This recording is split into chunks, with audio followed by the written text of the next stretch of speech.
حضرت موسیٰ علیہ السلام کی وہ مقدس لاٹھی جس کو عصائے موسیٰ کہتے ہیں، اس کے ذریعے آپ کے بہت سے ان معجزات کا ظہور ہوا جن کو قرآن مجید فرقان حمید نے مختلف عنوانوں کے ساتھ بار بار بیان فرمایا ہے۔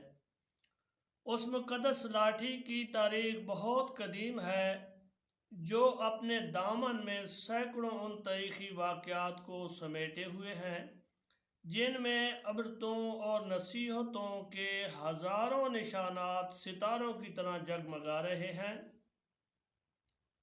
جن سے اہل نظر کو بصیرت کی روشنی اور ہدایت کا نور ملتا ہے۔ یہ لاٹھی حضرت موسیٰ علیہ السلام کے قد برابر 10 ہاتھ لمبی تھی۔ اس کے سر پر 2 شاخیں تھیں جو رات میں مشعل کی طرح روشن ہو جایا کرتی تھیں۔ یہ جنت کے درخت پیلو کی لکڑی سے بنائی گئی تھی اور اس کو حضرت آدم علیہ السلام بہشت سے اپنے ساتھ لائے تھے۔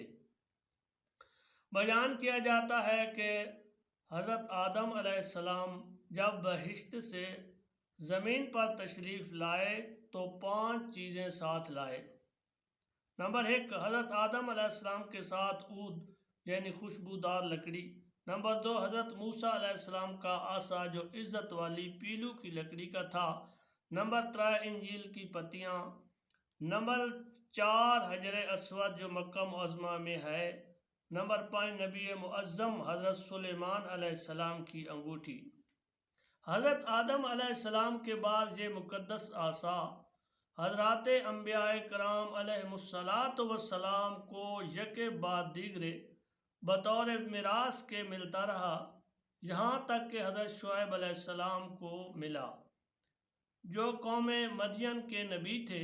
جب حضرت موسیٰ علیہ السلام مصر سے ہجرت فرما کر مدین تشریف لے گئے اور حضرت شعیب علیہ السلام نے اپنی صاحبزادی حضرت بی بی صفرا رضی اللہ تعالی عنہا سے آپ کا نکاح فرما دیا اور آپ 10 سال تک حضرت شعیب علیہ السلام کی خدمت میں رہ کر آپ کی بکریاں چراتے رہے۔ اس وقت حضرت شعیب علیہ السلام نے حکم خداوندی کے مطابق آپ کو یہ مقدس عصا عطا فرمایا۔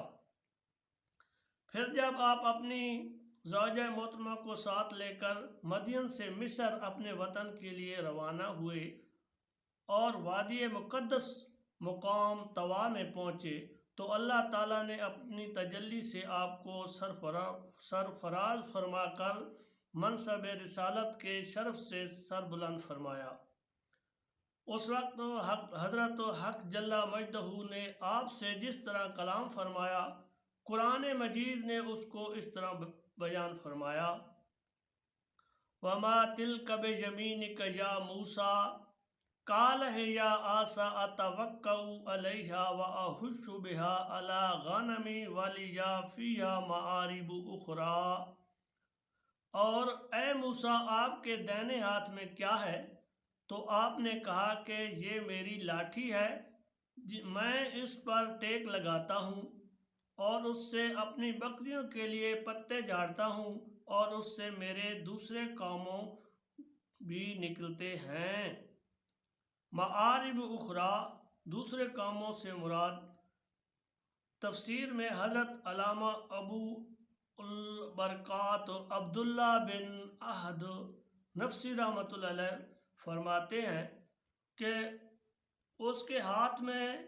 اسے ہاتھ میں لے کر اس کے سہارے چلنا، اس سے بات چیت کر کے دل بہلانا، دن میں اس کا درخت بن کر آپ کو پر سایہ کرنا، رات میں اس کی دونوں شاخوں کو روشن ہو کر آپ کو روشنی دینا، اس سے دشمنوں، درندوں، سانپوں، بچھوؤں کو مارنا، کنویں سے پانی بھرنے کے وقت اس کی رسی بن جانا اور اس کی دونوں شاخوں کا ڈول بن جانا، بوقت ضرورت اس درخت بن کر حسب خواہش پھل دینا، اس کو زمین میں گاڑ دینے سے پانی نکل پڑنا وغیرہ۔